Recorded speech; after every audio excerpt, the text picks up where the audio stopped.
1, 2, 3. Welcome to ASIS 2017, Sean, correct? Not 2012. Dallas, Texas. I guess I was saying 2012 before. I'm kind of out of it.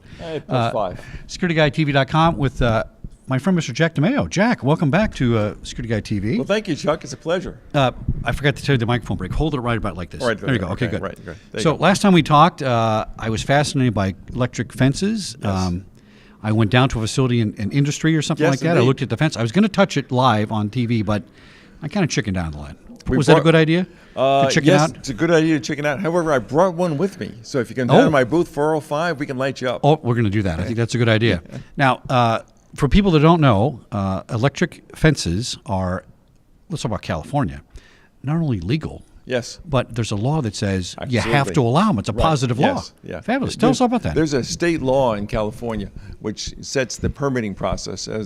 In fact, they set it up where we have an international standard we meet, okay, and they have to give us the permit. Yeah. So it's been quite exciting. It's passed a very similar law in Florida also. Oh, good. Okay, Good. which is really good for our customers because the commercial entities that are suffering this kind of property theft really have to defend themselves. Okay, and it takes a big strain off law enforcement. Okay, and they put up these electric security fences, and the bad guys just go away. So tell us about your model. It's you build it. Sure. Then you lease it out to the people.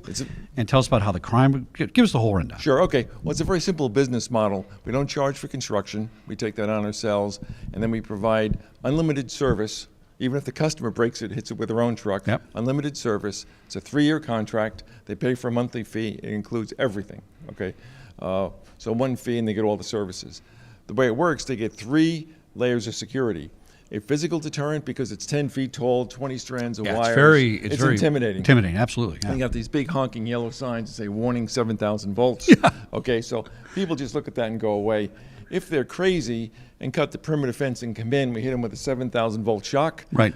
It's we say safe but memorable shock. And the bad guys tend to go away after that. Sometimes they donate their tools and just leave them on the ground for us. Okay, and then if they're crazy and drive a truck through the fence, we also monitor the fence 24/7. Okay. We detect a drop in voltage. Okay, and then we hit the alarms Yeah. on the site and call out. And at the show here, we're adding 2 more layers of security because we're building in now video as the 4th layer. Oh, good. Okay, and video monitoring. Okay, such that we will monitor any alarms that come and then dispatch the police ourselves on our customers' behalf. So it's now 5 layers of security. That's fantastic. Now, one thing you guys got to remember is that this is not your old Western movie with the barbed wire that's electrocuted and all that kind of stuff. There's a fence in front of the fence. Indeed. So a fence in front of the electric fence so kids can't poke their fingers through there. Kids can't say, hey, what's that? It's curiosity, right? Right, It doesn't exactly. become an attractive nuisance or anything like that. No. Very safe. And, I tried to defeat it. I said, well, I'm going to just try and get in there. You can't do it. No, you don't. So you're not going to get electrocuted unless you are a determined aggressor, Right. Mr. Sean. If you're trespassing, okay, you're ours. You want to cut in there. You want to really go to it. Then you're going to get shocked. And by that time, your intent is already displayed. Indeed. And and as you say, there's always a perimeter fence which keeps the innocents away from us. That's right. And we want to keep that safe. But if the bad guys are going to cut the fence and come in, you're going to commit trespass, they got evil on their mind, then they're ours, and we take care of them. So this facility I went to, I think it was industry, a trucking yard, they were suffering up to $40,000 a month. Correct. In thefts of tires and truck parts and stuff like that.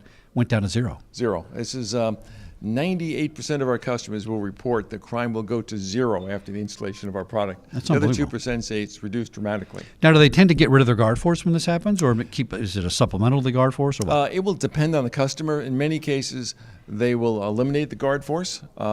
Sometimes they will keep a guard particularly if the guard is used to check trucks in late at night. Right. Okay, it has some other non-security jobs. So sometimes the guard will be there, and we're really very supplemental. Other times it's no longer necessary.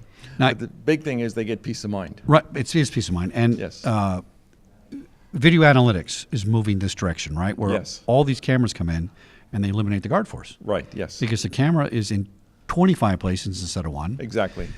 You don't have to give us quotes, of course, but can this actually eliminate a guard force cost-wise and save you money in one way? Oh, indeed.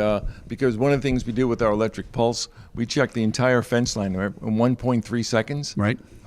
So no guard is ever going to run on a that's fence right. line in 1.3 seconds. Yeah. So that will save, if someone's got a 24/7 guard, they're probably paying something on the order of $120,000, $130,000 Exactly. a That's year. right. Okay, and they would normally, my average customer will pay about $12,000 a year. That's it? So yeah. Do you do residents yet?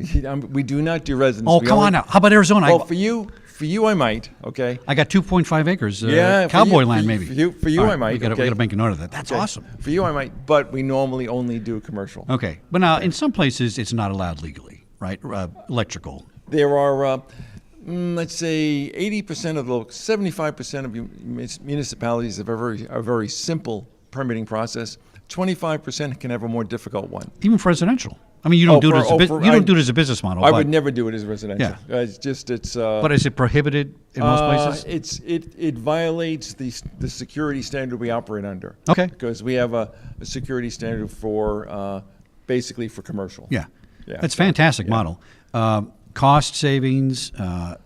Better security, peace of mind. So if I went and touched it, it's the tough question. Fatalities. Ever had fatality? Never. This system cannot cause harm. We cause discomfort. We do Okay. not cause harm. I grab it all the time in demonstrations. Yeah. We think that I have touched it 1,000 times in 9 years. Well, I must say you look pretty good Yeah, for I know, touching for it. 20 years old, you know. That's right. But we cause discomfort. We don't cause harm. Okay. There's never been a reported injury.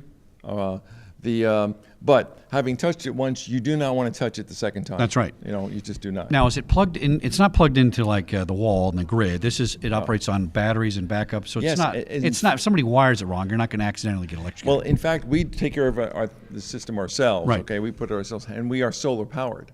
Okay, so Oh, we're not, solar powered. Yeah, Oh, we're wow. not plugged into the grid at all. Oh, interesting. So we get the power from the sun, solar panels, charge batteries. The batteries drives the system, so the system is extremely safe. Unbelievable. Jack And also- DeMao. And also, one last thing Yeah, is yeah. the critical reason why we do it. It's good to have green security today, but the real driver is so that you have security when the power goes out. With all those people in Florida and Houston, yes. okay, when the power is out, the crime goes up, people go a little nuts. Our people are protected. How long will it stay up and running on the batteries? The batteries, actually, if the solar panels get destroyed, Yeah. the batteries should run it for 3 days. That's okay? fantastic. But if the solar panels are up, I don't need that much sunlight, so Right. it just goes forever. So we just surprise them real bad guys. Last question. What keeps you awake at night? What do you worry about in security?